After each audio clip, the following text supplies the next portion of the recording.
Je vais donc vous proposer un petit voyage au cœur de la pensée et des émotions sur le thème « Qu'est-ce qui fait que nous sommes compétents ?» Aude parlait tout à l'heure, il y a un moment, des compétences transversales. Vous savez que les compétences transversales à l'école, depuis des années et des années, c'est un peu, je ne sais pas s'il faut dire le monstre du Loch Ness ou l'hydre de Lerne. On sait que c'est important, mais on ne sait pas très bien ce qu'on peut en faire, et surtout, on ne sait pas très bien comment les évaluer. Vous allez voir que cette recherche apporte un certain nombre de réponses, et je peux d'emblée vous dire, aujourd'hui, on peut évaluer de manière scientifique les compétences transversales. On peut évaluer de manière scientifique si quelqu'un est autonome, si quelqu'un est créatif, si quelqu'un est responsable, etc. Qu'est-ce qui nous a permis d'en venir là? Eh bien, c'est une recherche fondamentale que nous avons menée, mon équipe et moi-même, depuis 6 ans. C'est une recherche internationale, mais dont le cœur se trouve en Europe, et en Belgique francophone en particulier. Mais figurez-vous que l'impulsion de cette recherche, elle nous vient de nos amis chinois. Il y a 10 ans, en décembre 2007, j'ai été invité par les autorités éducatives chinoises pour présenter mes travaux à un séminaire de 3 jours avec un large panel des responsables éducatifs de toutes les provinces chinoises pour présenter notamment les travaux sur les situations d'intégration et l'évaluation des compétences à travers des situations d'intégration, qui est, pour ceux qui connaissent un tout petit peu mes écrits, qui est, je dirais, le thème sur lequel j'interviens déjà depuis de nombreuses années, puisque pour moi, on ne peut évaluer une compétence qu'en mettant l'élève, l'étudiant, dans une situation complexe et en voyant comment il se débrouille pour traiter cette situation complexe. À la fin du séminaire, le responsable de l'évaluation, là-bas à Pékin, en Chine, m'a dit, c'est très bien, monsieur Roguir, c'est vraiment intéressant, mais vous savez, nous, avec les millions d'étudiants qu'on a, on ne peut les évaluer qu'avec des QCM. Est-ce que ça vous intéresserait de travailler avec nous sur la question comment évaluer des compétences à travers un QCM? Alors je lui ai dit, bien sûr, je suis très intéressé de collaborer et d'étudier cette question avec vous, mais j'avoue que je n'y croyais pas à l'époque. Je me disais, mais enfin, des QCM, tels que je les connais, ce sont des QCM de connaissances ou des QCM de savoir-faire, on ne peut pas évaluer une compétence avec un QCM. Et puis j'ai réfléchi. J'ai continué à voyager de par le monde. Vous savez que je circule un petit peu partout. Depuis 30 ans, je connais pas mal de systèmes éducatifs dans le monde. Et la question m'a été adressée encore à 2-3 endroits différents. Et finalement, je me suis dit, mais pourquoi pas? Pourquoi est-ce qu'il ne serait pas possible, en explorant le maximum de zones de notre cerveau, par des questions QCM suffisamment variées pour couvrir un petit peu toutes les zones du cerveau et toute notre pensée, pourquoi est-ce qu'il ne serait pas possible d'évaluer des compétences à travers un QCM? Et c'est là qu'a démarré cette recherche, qui est une recherche qui a été appuyée par la région wallonne, qui est tout à fait inédite, une recherche sur la question de la compétence et qui m'a amené à une prise de conscience vraiment interpellante. Je savais que nos questions d'évaluation étaient des questions imprécises, mais je n'avais pas d'idée jusqu'où des questions d'évaluation qu'on peut poser à des élèves sont imprécises. Et je vais vous en donner un exemple. En fait, La plupart du temps, une question d'évaluation évalue tout autre chose que ce qu'on pense. Regardez ceci. Parmi ces 5 valeurs, laquelle est la plus importante pour vous? Responsabilité, persévérance, organisation, débrouillardise, imagination. On se dit, si la personne coche la case responsabilité, c'est qu'elle n'est peut-être pas responsable, mais qu'elle se sent responsable.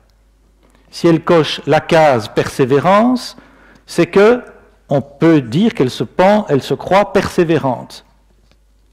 Eh bien, regardez ce que cette question évalue réellement.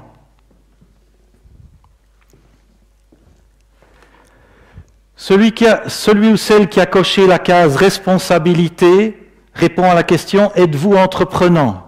C'est une personne entreprenante. La personne qui a coché la case « Êtes-vous persévérance ?» Êtes-vous accueillant? Organisation, êtes-vous militant? Débrouillardise, êtes-vous contestataire? Celui ou celle qui a coché imagination répond à la question êtes-vous débrouillard? Et donc on trouve en réalité la qualité débrouillard en cochant une autre case que la case débrouillard. Est-ce que vous pouvez imaginer ça? Moi, en tout cas, j'avais du mal à l'imaginer. Mais quand on y réfléchit un petit peu, on se dit, mais pourquoi pas?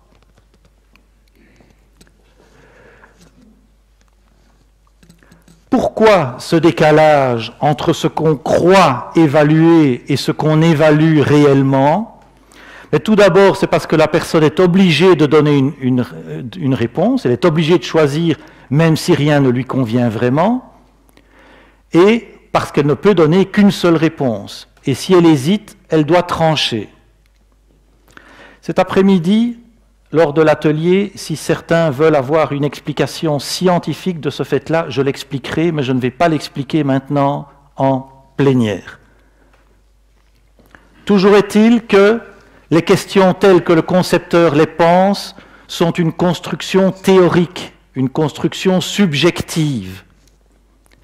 Les répondants reconstruisent empiriquement ces questions. Ils les transforment statistiquement en une structure équilibrée, prenant en compte l'ensemble des possibles. Et donc, quand le répondant voit comme ça 5 possibilités de réponse, il réorganise tout ça dans son cerveau en une structure équilibrée.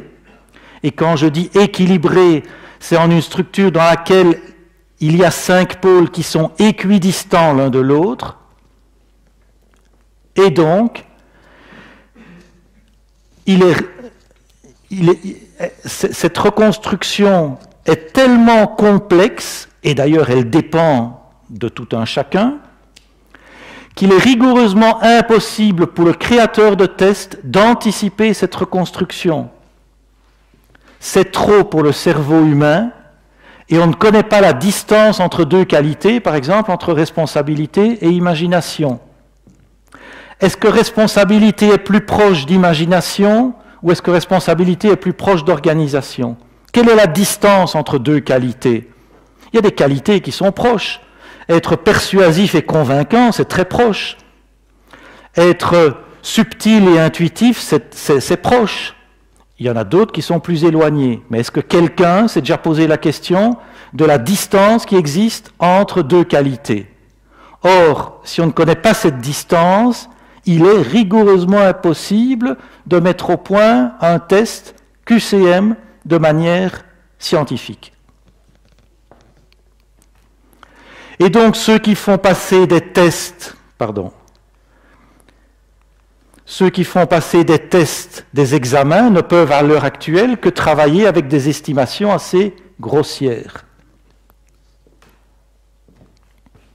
Une exception à cela, je viens d'en parler, qui pour moi reste une valeur sûre en éducation, notamment dans l'évaluation des compétences, ce sont les situations complexes qui restent de très loin la valeur la plus sûre en évaluation parce qu'on sait exactement ce qu'on mesure.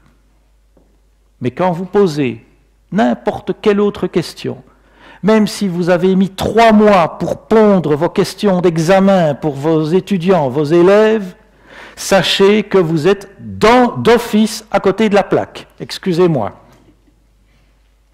Vous mesurez des choses, mais vous ne maîtrisez pas exactement ce que vous mesurez. Et certains vont même jusqu'à attribuer des demi-points, des quarts de points. C'est un petit peu attribuer des demi-points et des quarts de points, c'est un petit peu comme si vous cherchiez une rue alors que vous êtes dans la mauvaise ville. Et donc, se poser la question, qu'est-ce que je veux évaluer chez mes élèves, chez mes étudiants? Et quel test est-ce que je vais choisir pour évaluer ce que je prétends vouloir évaluer? Eh bien, une seule valeur sûre, les situations complexes, les situations d'intégration. On pourra en redire un mot dans les ateliers de cet après-midi également. Sauf que, avec la recherche que je suis en train de vous présenter, on a maintenant d'autres possibilités qui s'ouvrent pour évaluer les compétences des étudiants. En effet, ce beau dispositif des situations complexes est assez consommateur en temps et en énergie. Ceux qui l'ont expérimenté, et vous êtes sûrement en formation professionnelle, vous êtes sûrement nombreux à le pratiquer, hein, des situations complexes, eh bien ça prend du temps. Demander à un élève de construire je ne sais pas, de faire une petite maçonnerie pour montrer sa compétence en maçonnerie, ou de coudre une robe pour montrer sa compétence en stylisme, eh bien ça prend un certain temps. Et en plus, il est tributaire de l'échantillonnage des ressources. On doit faire des choix, en choisissant une situation complexe, on doit faire des choix de contenu et on ne peut pas évaluer l'ensemble des contenus. Hein, par exemple, pour coudre une robe, eh bien, on fait un choix de l'une ou l'autre matière, mais on ne peut pas évaluer la dextérité ou l'aptitude de l'étudiant à pouvoir traiter toutes les matières. Et donc, il demande souvent à être complété par un dispositif plus léger de type test objectif expert, notamment en recourant à des QCM.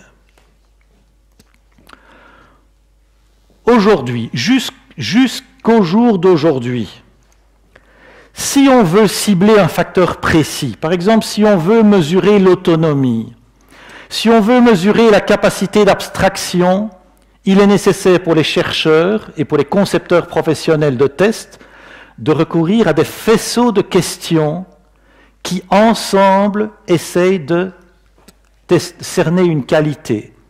Et c'est comme ça qu'on a, chez les créateurs de tests aujourd'hui, si vous voulez passer un test je ne sais pas, pour être recruté comme cadre dans une entreprise, eh bien, il y en a qui font passer des batteries de tests de 600 questions. Alors, pourquoi 600 questions?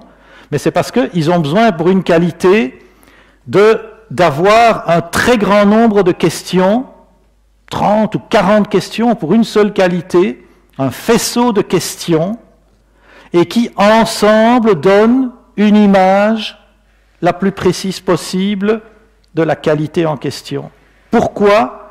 Parce que justement, ce travail de lien entre une question et une qualité n'a jamais été poussé jusqu'au bout. Pour ceux qui connaissent la grille de Cohen, qui mesure le stress et la résilience, eh bien, vous avez, pour mesurer le stress, vous avez, je pense, dans la grille de Cohen, il y a 15 questions différentes pour mesurer le stress. Et on vérifie la convergence des questions à l'aide de mesures comme l'alpha de Cronbach, pour ceux qui font un peu de statistiques. Depuis peu, il est possible d'évaluer très finement un grand nombre de facteurs cognitifs et émotionnels. Quand je dis un grand nombre, ce n'est pas 10, ce n'est pas 20, c'est plusieurs centaines de facteurs cognitifs et émotionnels à l'aide de QCM experts appelés QCX. Pourquoi, comment, dans quelles limites? C'est ce que nous allons voir maintenant. Le point de départ de la recherche, c'est la question « qu'est-ce qui fait que nous sommes compétents ?» Qu'est-ce qui fait qu'avec les mêmes acquis, avec un niveau scolaire ou académique identique, une personne peut passer à l'action et pas l'autre? Comment se fait-il qu'une personne peut passer à l'action mieux qu'une autre? Prenez par exemple 2 étudiants en dernière année de médecine. Ils ont les mêmes notes, ils ont le même niveau académique, ils ont le même parcours. Et pourtant, quand vous leur présentez quand vous leur donnez un cas, vous leur présentez un dossier d'un patient et qui doivent faire un diagnostic, eh bien, il y en a qui font un très bon diagnostic et il y en a qui font un diagnostic tout à fait moyen, sinon médiocre. Qu'est-ce qui fait qu'avec les mêmes acquis, les mêmes capacités intellectuelles, certains arrivent à traiter une situation complexe et d'autres n'y arrivent pas ou y arrivent plus difficilement? Nous n'avons travaillé que sur les compétences à dominante cognitive. Exemple, rédiger un compte-rendu, résoudre un problème mathématique, effectuer un diagnostic médical, analyser un bilan financier, évaluer un projet, etc., etc. Les compétences à dominante cognitive. En explorant les facteurs cognitifs qui expliquent les compétences à dominante cognitive. Nous n'avons pas travaillé sur les compétences à dominante socio-affective, comme par exemple la compétence de pouvoir gérer une équipe de travail. Nous verrons tout à l'heure pourquoi nous n'avons pas pu, à l'heure d'aujourd'hui, explorer les compétences à dominante socio-affective. Nous n'avons pas travaillé non plus sur les compétences à dominante gestuelle, pour la même raison que pour les compétences à dominante socio-affective. Par contre, si au départ nous étions lancés sur des facteurs cognitifs qui expliquent les compétences à dominante cognitive, nous nous sommes très vite aperçus que les facteurs émotionnels jouaient un rôle important pour les compétences à dominante cognitive. Et donc, nous avons travaillé sur les compétences à dominante cognitive, mais à la fois avec des facteurs cognitifs et des facteurs émotionnels. C'est important de bien comprendre ça pour comprendre ce qui va suivre. Et donc voilà un exemple de compétences que nous avons traitées lors de notre recherche. Le dispositif de recherche, pour le moment, nous avons une base de données avec 14 500 étudiants ou d'élèves de 10 pays, sur 3 continents, 4 langues et jusqu'à 1500 indicateurs relevés chez chaque étudiant, chez chaque élève. Donc notre matériau de travail quotidien, c'est un grand tableau avec 14 500 lignes et 1500 colonnes, mais beaucoup plus, parce qu'il y a les 1500 indicateurs, plus tous nos facteurs, toutes nos hypothèses, etc., etc., etc. Un matériau énorme. Avec, je me trompe chaque fois, voilà, avec un double recueil d'informations, nous avons pour tous ces étudiants ou élèves, parce que nous avons à la fois des élèves de fin du primaire, début du secondaire, des élèves de fin du secondaire, des étudiants universitaires et des adultes. Donc dans ces 14 000, nous avons plusieurs tranches d'âge différentes. Un double recueil d'informations, d'une part une mesure externe de la compétence de la personne, ça veut dire par exemple que si nous avons travaillé avec 250 étudiants de médecine de dernière année au Burkina Faso, ces 250 étudiants en médecine ont reçu une étude de cas qui est un dossier d'un patient par rapport auquel il devait faire un diagnostic, une étude de cas, un diagnostic à établir et la copie de chaque étudiant a été corrigée par 2 correcteurs indépendants, avec chaque fois 2 ou 3 critères sur lesquels ils s'étaient mis d'accord au départ. Si les notes des 2 correcteurs, l'écart entre les 2 notes était inférieur à 15%, on faisait la moyenne des 2 notes. Si l'écart était supérieur à 15%, on demandait aux correcteurs de refaire leur correction, mais en ne leur disant pas, évidemment, s'ils avaient mis une note trop basse ou trop élevée. Ce serait tricher. Et donc, leur demander de refaire la correction sans leur dire, en disant, voilà, il y a un écart important, refaites votre correction. Si l'écart se maintenait encore, on fait appel à un 3e correcteur. Et si l'écart se maintient toujours, on enlève cette personne de la base de données, puisqu'il n'y a pas d'accord sur le niveau de compétence. Et à côté de cette compétence, nous avons construit toute une série de questions QCM, comme je vous disais tout à l'heure, qui essayent d'aller rechercher dans toutes les zones du cerveau. On a à la fois des questions de type littéraire, des questions de type logique, des questions de type mathématique, des questions de lecture, d'illustration, la plus grande variété possible de questions. Et donc vous avez ici les différents pays, Belgique francophone, Italie, France, Tunisie, Liban, Rwanda, Burundi, Burkina Faso, Bénin, Gabon. D'autres pays sont en train de faire partie d'un nouvel échantillon, mais c'était les 10 pays de départ. Quels sont les principaux résultats de cette recherche? Eh bien, le premier résultat, qui est un résultat fort important, c'est que la compétence dépend de 3 éléments.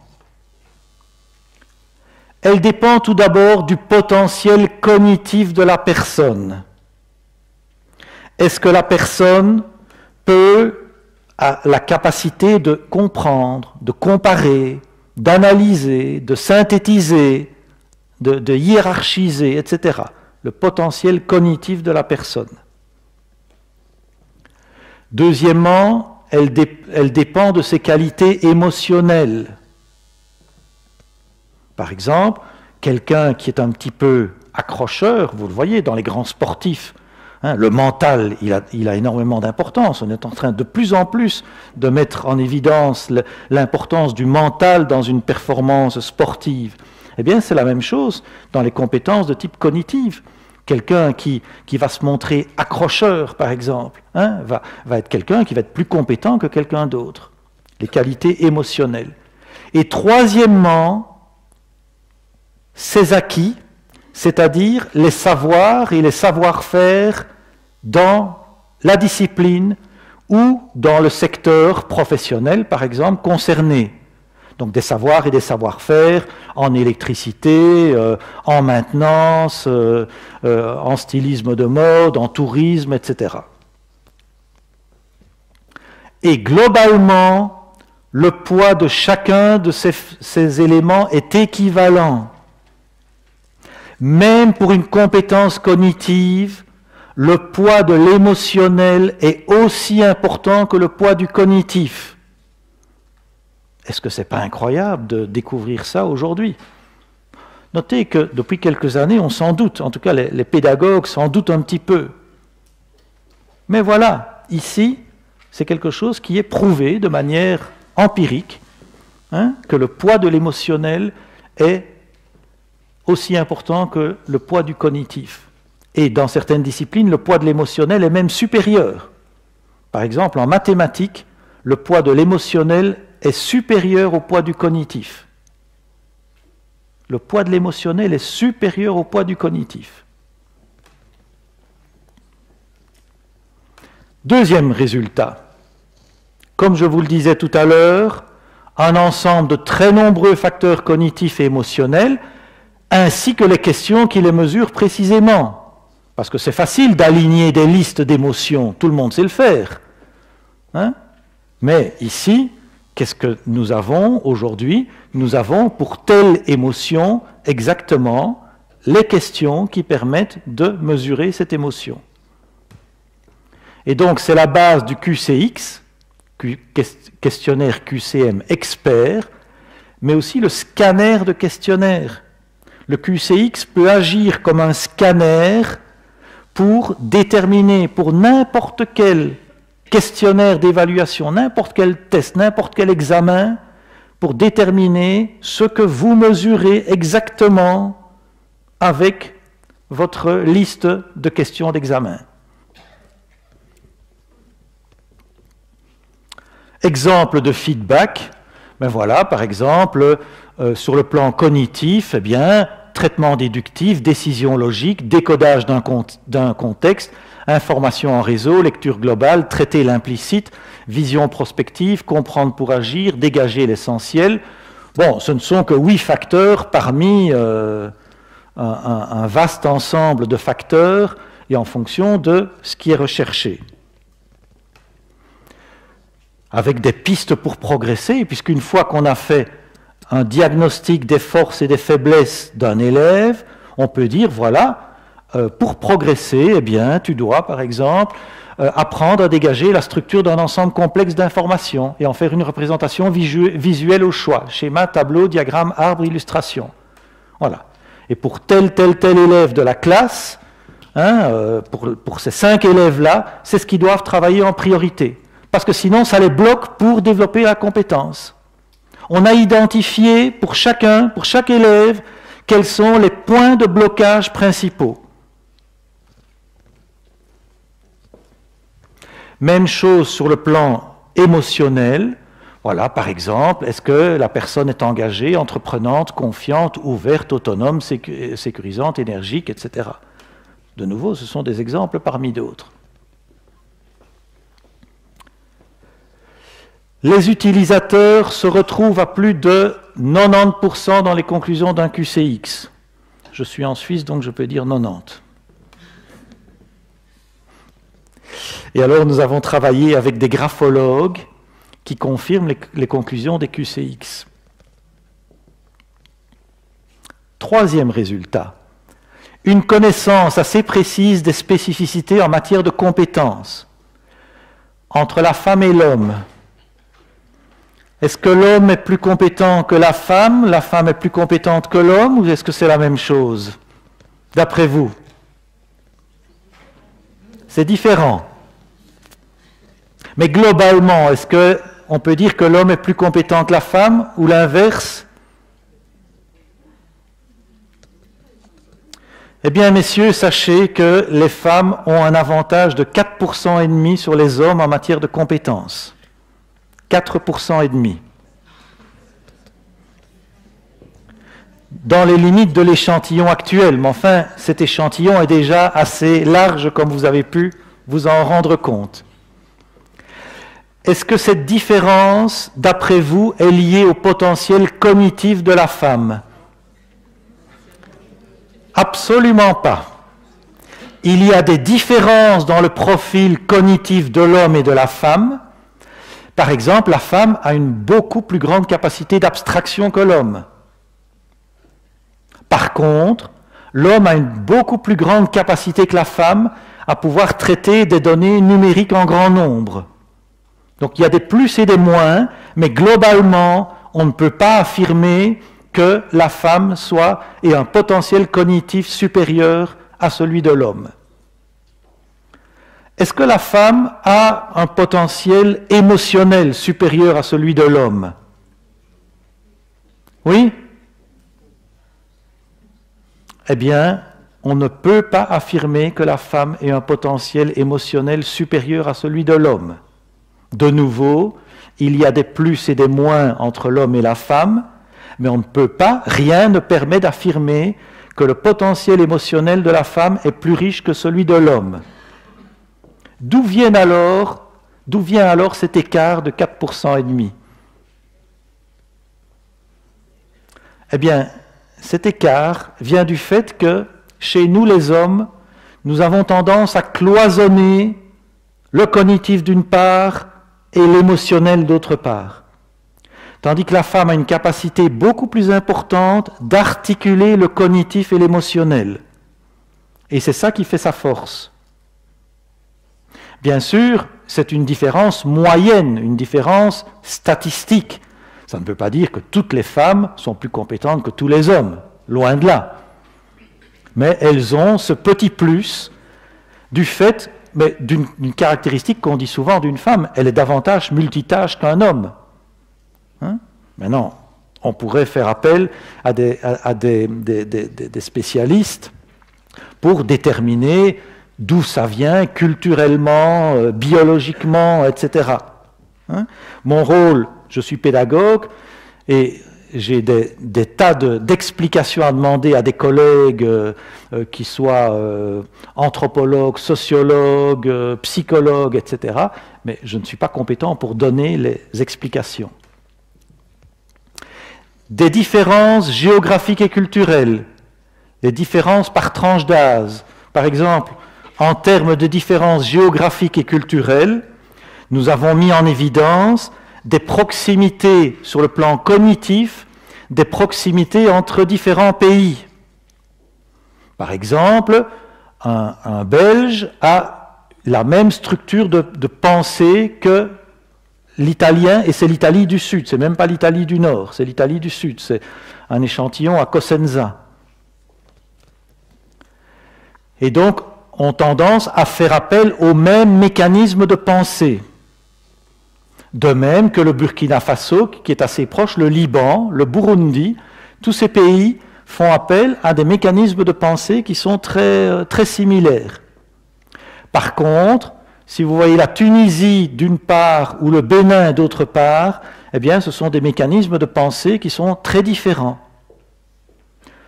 Et ça, pour moi, ça a été une découverte, parce que moi qui voyage beaucoup en Afrique, j'avais tendance à dire, mais il y a une communauté de pensée en Afrique. Un Béninois, le Bénin, qui se trouve tout près du Burkina Faso, eh bien non, il y a des mécanismes de pensée qui sont vraiment très différents entre ces deux pays. Alors que les Burkinabés sont très proches, par exemple, de la Belgique, de l'Italie, du Liban. Nous, Belges, nous subodorons un petit peu ça, parce que quand nous allons au Burkina Faso, on se sent tout de suite comme chez nous. On ne sait pas l'expliquer, mais on se sent comme chez nous. On se fait tout de suite comprendre des Burkinabés, et eux nous comprennent tout de suite. Ce qui n'est pas le cas nécessairement dans tous les pays. Sur le plan émotionnel, on retrouve cette même proximité, ici entre la Belgique, l'Italie, le Burkina Faso et le Gabon qui n'était pas présent, pour lequel nous n'avons pas assez de données sur le plan cognitif. Et alors, très curieusement, le Liban qui se retrouve au milieu ici, sur le plan émotionnel, et ça c'est probablement lié à la triple influence du Liban qu'il a eu d'une influence à la fois francophone, anglo-saxonne et l'influence arabe. En termes de tranche d'âge, il y a des fortes différences aussi. Prenez un exemple, je vous ai dit, il y a des questions QCM sur la base d'illustrations. Voilà un exemple de question QCM sur la base d'illustration. Un écureuil, une autruche, un cheval, une tortue, un éléphant. Coche l'animal que tu préfères. L'enfant va répondre en y mettant ses émotions et en y mettant ce qu'il perçoit instinctivement, ce qu'il ressent dans son ventre. C'est ce qu'on appelle le gut feeling. On en parle de plus en plus en pédagogie, en sciences de l'éducation. Tandis que l'adulte va y mêler davantage de cognitif, issu de ce qu'il connaît de l'animal. Il va dire, ah, l'autruche, ça c'est enfouir sa tête sous le sable. Moi je ne suis pas comme ça, donc je ne coche pas l'autruche. Alors qu'il va en même temps peut-être trouver que l'autruche est élégante, mais c'est la réflexion à propos de l'animal qui va prendre le dessus sur l'instinct. Et donc une même question peut contribuer à évaluer des qualités ou des capacités différentes. Et c'est là une limite importante de toutes ces épreuves standardisées internationales qui visent à on dit standardisé international. Et donc, nous avons mis en évidence qu'une question ne peut pas mesurer la même chose dans une culture ou dans une autre. Or, c'est la même grille de correction qui est utilisée, quel que soit le pays dans lequel ces épreuves standardisées internationales sont passées. Et donc là, il y a vraiment matière à réflexion et matière à évolution de la part des épreuves standardisées internationales. Parce que, telles qu'elles sont rédigées, elles sont génératrices d'injustice.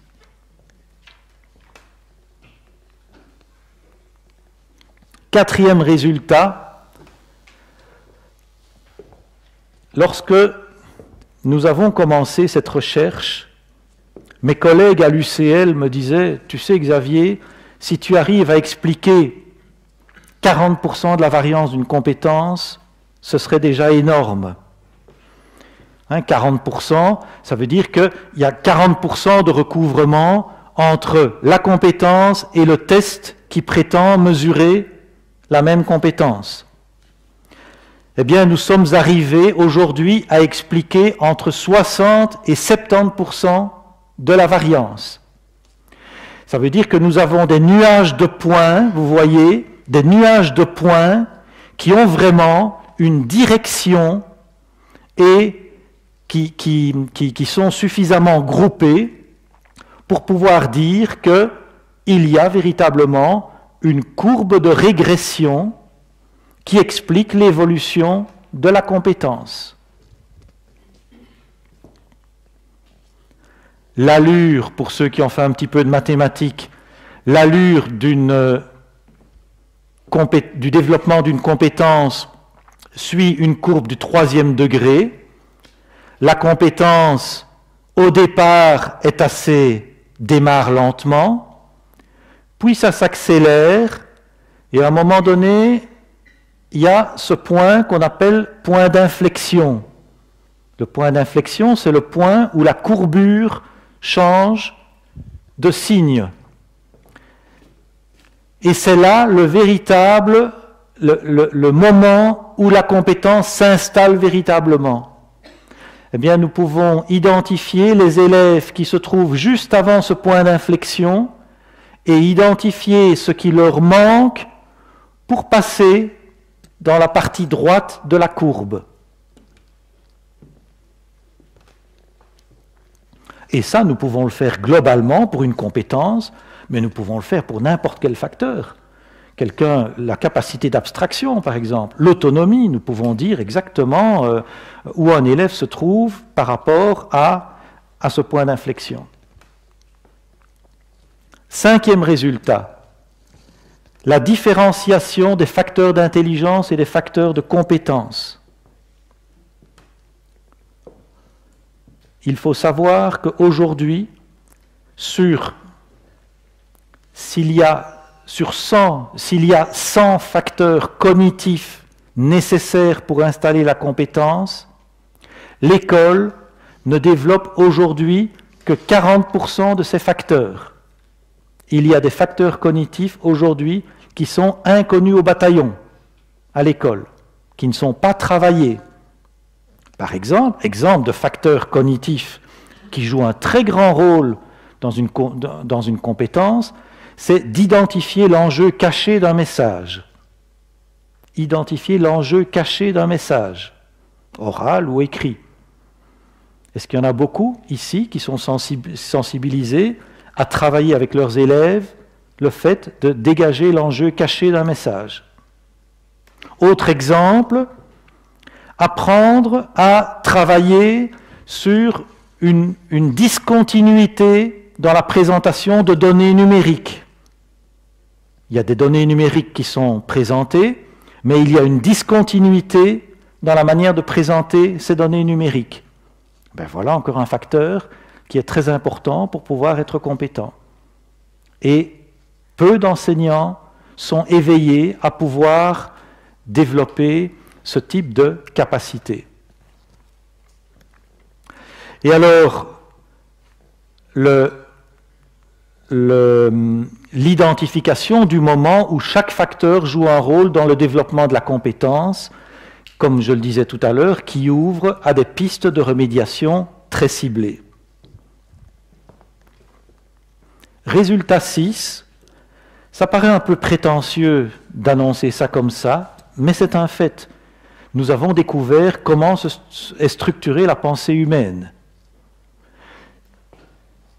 Nous avons, évidemment, dans les limites de l'échantillon, nous devons compléter encore notre échantillon par un échantillon chinois qui est en route, des échantillons en Amérique du Sud, en Amérique du Nord. Bon, il y a encore des échantillons qui doivent venir, mais en tout cas, dans l'échantillon, nous avons pu reconstituer la structure de la pensée humaine en 23 dimensions de l'espace. Et notamment, ça a été un grand moment d'émotion, parce que la première question que le chercheur se pose, c'est s'il fallait diviser l'humanité en deux en termes cognitifs, quel est le facteur cognitif qui ressortirait en premier lieu? Eh bien, ce qui ressort, c'est le facteur cognitif de la pensée inductive. La pensée inductive, c'est pouvoir donner du sens aux choses. C'est pouvoir faire 1 + 1 = 3. Donner du sens aux choses. Deuxième facteur, qu'est-ce que nous avons trouvé? Je vous le donne en 1000. C'est la pensée déductive. La pensée déductive. Deuxième facteur. Ça, c'est pouvoir faire 2 = 1 + 1. C'est pouvoir mener ce qu'on appelle une opération d'analyse. Alors que la pensée inductive, c'est de pouvoir mener une opération de synthèse. Or, sur quoi repose la philosophie depuis des centaines et des centaines d'années, sinon des millénaires? Eh bien, la philosophie repose sur la base de la philosophie, c'est induction-déduction. Donc nous avons prouvé empiriquement que la base de la philosophie, depuis la nuit des temps, eh bien, l'intuition de l'homme, elle était bonne. Nous l'avons démontré empiriquement. Le troisième axe sur le plan cognitif, c'est l'axe de l'abstraction. Le quatrième axe, et je vais me limiter à ça, c'est la capacité de pouvoir relier une tâche à un objectif externe, etc. Et donc, nous avons même pu reconstituer les différentes couches qui tapissent notre cerveau et voir quelles sont les couches les plus externes et donc sur lesquelles, en tant que pédagogue, nous avons une action avec nos élèves, avec nos étudiants, et des couches beaucoup plus profondes sur lesquelles il est beaucoup plus difficile d'agir. Nous avons par exemple trouvé dans les couches les plus profondes, nous avons trouvé l'esprit logique. Quand quelqu'un n'a pas l'esprit logique, par exemple, pour pouvoir traiter correctement le connecteur de l'implication, si alors, eh bien c'est très difficile de remédier à ce type de difficulté. Nous avons trouvé aussi dans les couches les plus profondes, nous avons trouvé le bon sens.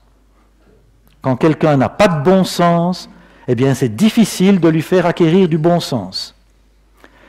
C'est triste à dire, je ne veux pas du tout être déterministe en disant ça, c'est objectivement des résultats de recherche. Ça ne veut pas dire que c'est impossible, ça veut dire que c'est beaucoup plus difficile. Par contre, travailler sur l'abstraction, sur la déduction, etc., c'est quelque chose qui peut se travailler. Je ne vais pas dire que c'est facile, mais c'est plus facile que de travailler sur le bon sens ou de travailler sur l'esprit logique. Nous avons également pu mettre en évidence la structuration de nos émotions. Je ne sais pas si certains d'entre vous connaissent ce test qui s'appelle le MBTI. Ce test, le MBTI, travaille sur combien de dimensions? 4 dimensions. Nous avons modélisé les émotions sur 22 dimensions. Sur 22 dimensions de l'espace. Et donc, je peux affirmer aujourd'hui que nous connaissons toutes les distances entre deux émotions, du moins des nombreuses émotions que nous avons pu traiter jusqu'à présent, parce que nous n'avons pas encore découvert la clé de toutes les émotions. Il y en a quelques-unes qui nous manquent encore. Mais nous en avons quand même un très très grand nombre. Et donc, vous aurez compris que les applications des QCX sont des applications très nombreuses. Parce qu'à partir du moment où on dispose de cet outil, de tous ces facteurs, avec les questions qui les mesurent de manière précise, eh bien, on peut envisager d'une toute autre manière le recrutement. Avec mon équipe, nous sommes en train de travailler sur des outils, des nouveaux outils pour le recrutement d'un collaborateur en entreprise, avec des questionnaires beaucoup plus légers. Déjà, avec 14-15 questions, on peut dresser le profil cognitif et le profil émotionnel d'une personne. 14-15 questions. On parlait de 600 tout à l'heure. Et ce n'est pas un seul facteur avec les 14-15 questions. C'est plusieurs facteurs. En matière d'orientation, orientation scolaire, orientation professionnelle, on peut dire, en posant un ensemble de questions, un ensemble raisonnable de questions, 30 ou 40 questions, ça prend à peu près une demi-heure pour y répondre. On peut dire, mais voilà, toi tu as telle caractéristique, tu aurais intérêt à penser à telle filière pour l'orientation. Pour l'évaluation, que ce soit l'évaluation des personnes, par exemple l'évaluation en entreprise ou l'évaluation des enseignants, etc., eh bien, ce sont des outils objectifs pour pouvoir évaluer où une personne en est sur le plan cognitif, sur le plan émotionnel. En termes de remédiation, j'en ai parlé tout à l'heure, nous travaillons actuellement à développer aussi un logiciel scientifique qui permet de prévenir le burn-out des jeunes, qui devient un problème vraiment très...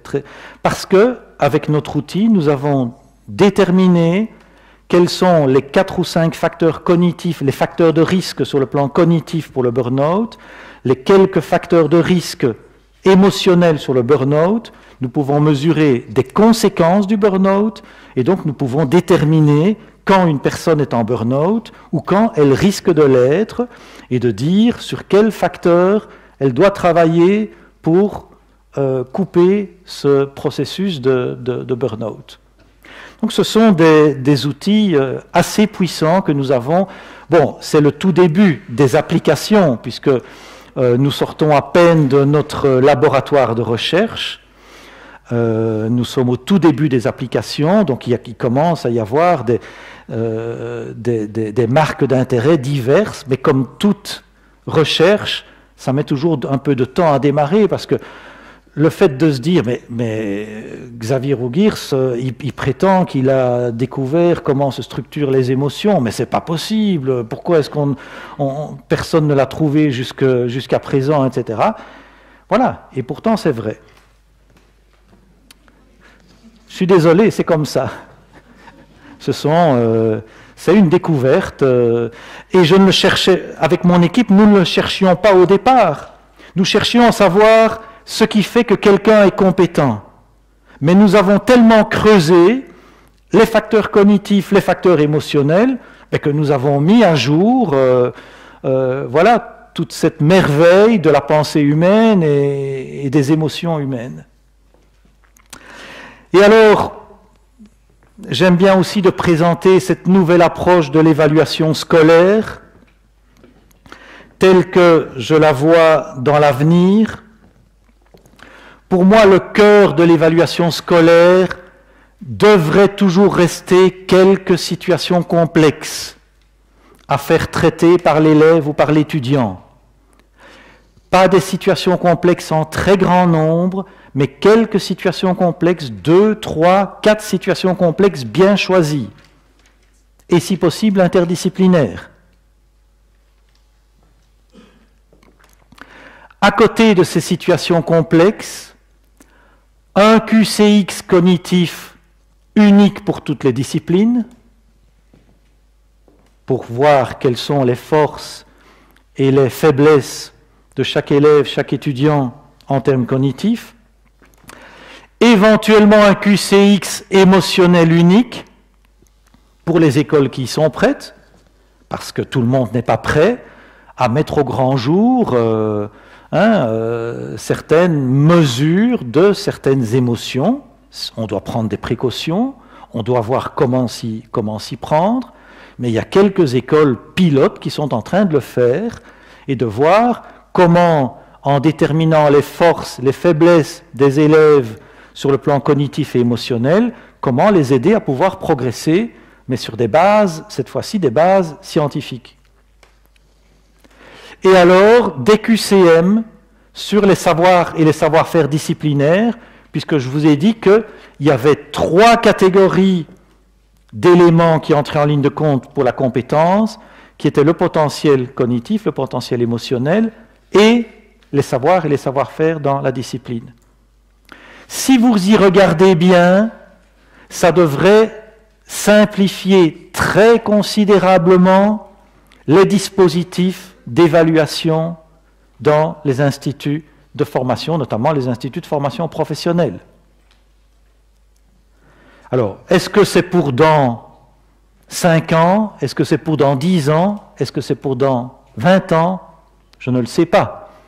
Mais en tout cas, cette recherche ouvre aussi des perspectives concrètes en matière d'évaluation des acquis des élèves. Tous ces résultats de recherche ont été publiés déjà dans un ouvrage qui est intitulé chez Peter Lang, qui est intitulé « De la connaissance à la compétence ». Et c'est un ouvrage, sachez-le aussi, qui a été déjà traduit en anglais, qui est publié aussi chez Peter Lang en anglais. Et donc pour essayer d'ouvrir au maximum à ceux qui ne maîtrisent pas le français. Voilà, je vais en rester là. J'espère que je n'ai pas trop débordé sur le temps qui m'avait été alloué. Mais s'il y a l'une ou l'autre question, je serai heureux d'y répondre. Voilà, merci pour votre attention en tout cas.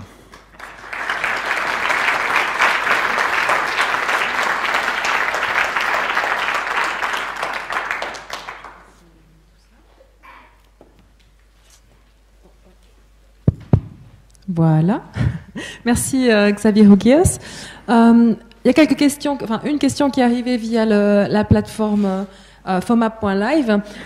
La question est de savoir si les données récoltées seront utilisées pour d'autres études.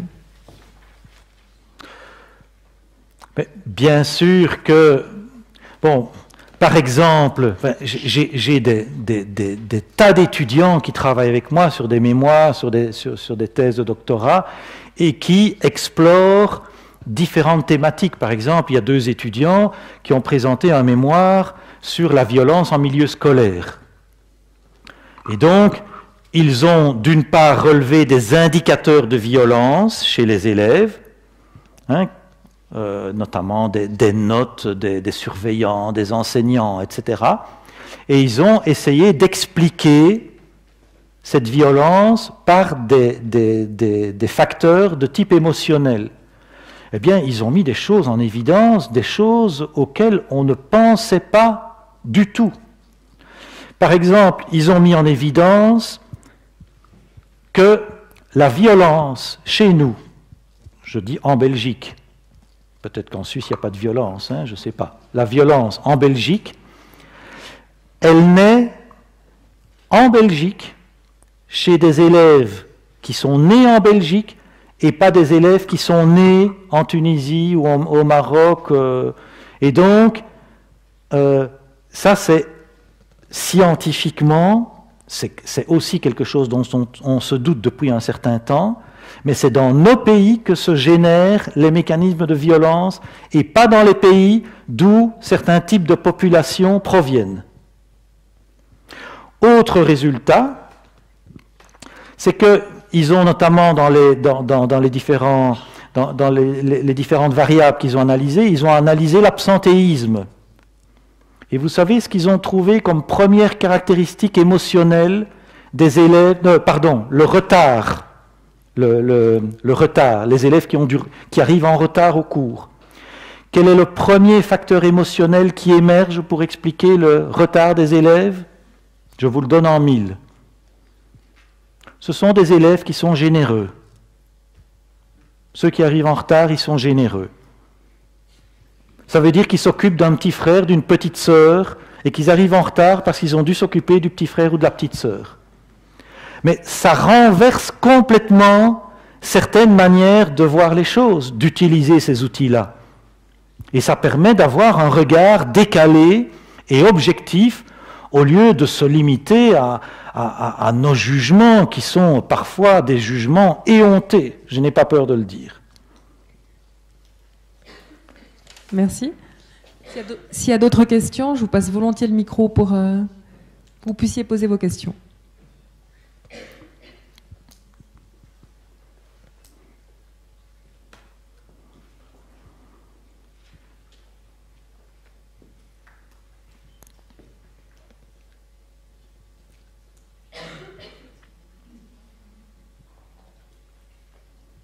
Peut-être qu'il y aura des questions. Ah.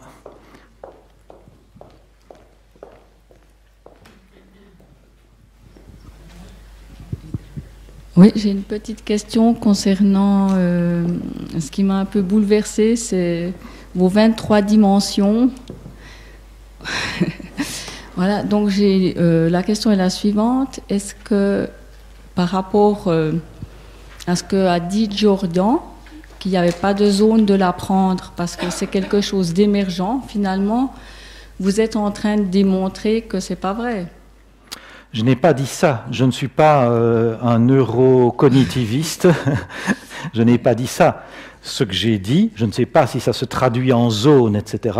Ce que j'ai dit, c'est que la pensée est tellement complexe qu'elle peut s'expliquer, elle ne peut s'expliquer que par au moins 23 dimensions. Et probablement qu'il en existe encore d'autres que nous n'avons pas découvertes. Nous en avons mis à jour 23. Notre base de données aujourd'hui nous permet d'en mettre à jour 23. D'accord, oui. 23 dimensions qui sont toutes indépendantes les unes des autres. Hein. Donc il faut voir un système d'axes, un système de 23 axes dont chaque dimension est indépendante des autres. D'ailleurs, je vous disais que pour les émotions, il y a 22 dimensions. Hein. Eh bien, sachez que dans ces 22 dimensions, jusqu'à présent, nous n'avons pu en nommer que 20 sur les 22. Il y en a 2 qui nous résistent encore, nous n'arrivons pas encore vraiment à dire ce que sont ces dimensions. On va le faire, hein, et plus la base de données se développe, et plus on a les outils pour le faire. Mais ne croyez pas que tout ça se fait d'un coup de cuillère à peau. Ça demande vous imaginez, ça demande des milliers, des milliers d'heures de travail, hein, parfois sur une même question. Parce que pour pouvoir identifier toutes les émotions, qu'est-ce que nous avons au départ? Nous avons un énorme tableau avec des coefficients de corrélation. Nous savons qu'il y a, par exemple, 200 facteurs. Donc nous avons un tableau de 200 sur 200 avec les coefficients de corrélation entre tous ces facteurs. Et maintenant, nous devons mettre des étiquettes. Mais je ne sais pas si vous vous rendez compte du travail que c'est. Parce qu'on se dit, supposons que le facteur 1, F1, ce soit responsable. Alors, que pourrait être le facteur 2? Si le facteur 2, c'est autonome, que pourrait être le facteur 3? Et puis on se rend compte au facteur 7 que c'est impossible. On revient au facteur 2, c'était peut-être pas autonome, c'était peut-être réfléchi. Puis on réessaye. On arrive à une impasse. Et puis on se dit, mais déjà le premier qu'on avait posé responsable, c'était pas le bon, il faut recommencer. Je ne sais pas si vous imaginez, mais une matrice de 200 sur 200, ça fait combien de cases? 200 fois 200? 40 000? D'accord? 40 000. Si on divise par 2, parce qu'il y a la diagonale, ça fait 20 000. Eh bien, nous sommes revenus sur 20 000 indicateurs à 12 reprises différentes. Nous avons balayé les 20 000 indicateurs à 12 reprises différentes. Et donc, voilà, c'est pas en une soirée qu'on peut faire ça.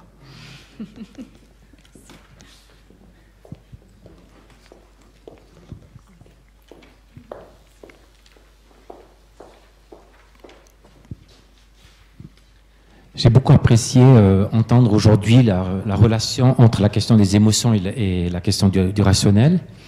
Et j'ai comme idée que l'école travaille essentiellement sur la question du rationnel et très peu sur les aspects émotionnels. Qu'est-ce que vous pouvez déjà nous suggérer que nous pourrions déjà mettre en place pour augmenter la part de la prise en compte de l'émotion dans les actes d'évaluation? Mais je dirais deux choses. Tout d'abord, quand on dit la pensée, ce n'est pas seulement la pensée rationnelle. La pensée, regardez le premier axe, qui est de donner du sens. Donner du sens à quelque chose, moi je ne qualifie pas ça de rationnel. Il y a une part d'irrationnel là-dedans. L'intuition fait partie de la pensée. Ça peut se discuter, mais voilà. Et donc, la pensée n'est pas nécessaire, ne se limite pas pour moi au rationnel. Alors, qu'est-ce que vous pouvez faire en classe par rapport aux émotions? Je dirais, d'abord et avant tout, essayer de se débarrasser des jugements et des stéréotypes. Essayer de se débarrasser de cette vision que l'on a des émotions en termes de un élève est bien sur le plan émotionnel s'il respecte les consignes que je lui dis, s'il est sympa avec son prof, s'il écoute bien en classe, etc. Essayez d'aller plus loin que ce type de jugement au premier degré. Et essayez de voir essayez de détecter, tiens, quels sont les élèves qui sont autonomes. Peut-être que tel élève, il me pose 3 questions et il m'emmerde à chaque cours en me posant 3 questions impertinentes. Mais peut-être essayer de voir en lui quelqu'un justement qui essaye de développer une pensée autonome. Essayez de voir l'élève qui est peut-être brouillon, etc., mais qui est un élève créatif. Donc essayez de se débarrasser un peu de tous ces stéréotypes. Enfin, je ne sais pas si vous les connaissez ici en Suisse, mais en Belgique, on en connaît beaucoup de stéréotypes relatifs à des jugements qu'on pose à l'emporte-pièce de certains élèves. Alors, une découverte aussi mais ça j'imagine que vous l'avez faite aussi, c'est que quand on raisonne en termes de compétences, on a une toute autre image de ce qu'est un bon élève par rapport à une réflexion de type scolaire. Un bon élève scolaire n'est pas nécessairement un élève compétent et vice-versa. Donc c'est toute cette image-là, je pense, qui devrait progressivement évoluer. En fait, c'est essayer de voir l'élève tel qu'il est, avec sa personnalité telle qu'il est, et ne pas le voir à travers ce que moi, en tant qu'enseignant, je voudrais qu'il soit, parce que je me suis forgé une image de l'élève parfait, de l'élève modèle. C'est un petit peu ça. C'est une bonne question, je vous remercie de l'avoir posée, parce que ça me paraît très important.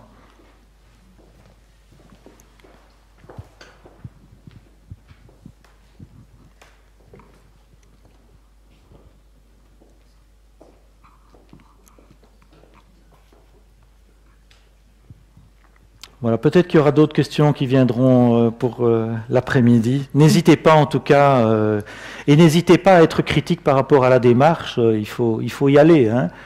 Parce qu'aujourd'hui, on a trop tendance à recevoir des vérités toutes faites comme ça, sur Internet, on vous déroule des vérités. Non. Ce qui est pour moi le plus important à l'école, c'est de développer cette pensée critique chez les élèves et de les amener à ne rien accepter comme acquis tant qu'on n'a pas posé un questionnement à ce propos. Hein, c'est toute la démarche de problématisation, mais vous allez en parler d'ailleurs dans la suite du forum. Hein. Tout à fait. Donc, on pourrait continuer donc à mettre vos questions ou à réagir sur les questions les uns des autres sur l'application. Je transmettrai évidemment aussi à Xavier Huguias les commentaires ou les réflexions qui auront été menées. Ça permet d'alimenter et puis peut-être qu'avec un peu de distance aussi, on transforme ce qu'on a pu entendre dans le cadre de la conférence. Je vous remercie pour cette conférence. Le document de présentation sera disponible aussi sur la plateforme. Comme vous en aurez les informations, enfin vous saurez exactement où le retrouver, c'est ce que je voulais dire. Il est le temps pour nous de prendre un café dans l'espace de café qui se trouve juste derrière. Et puis nous accueillerons donc Carole Alain pour la deuxième conférence du matin. Merci.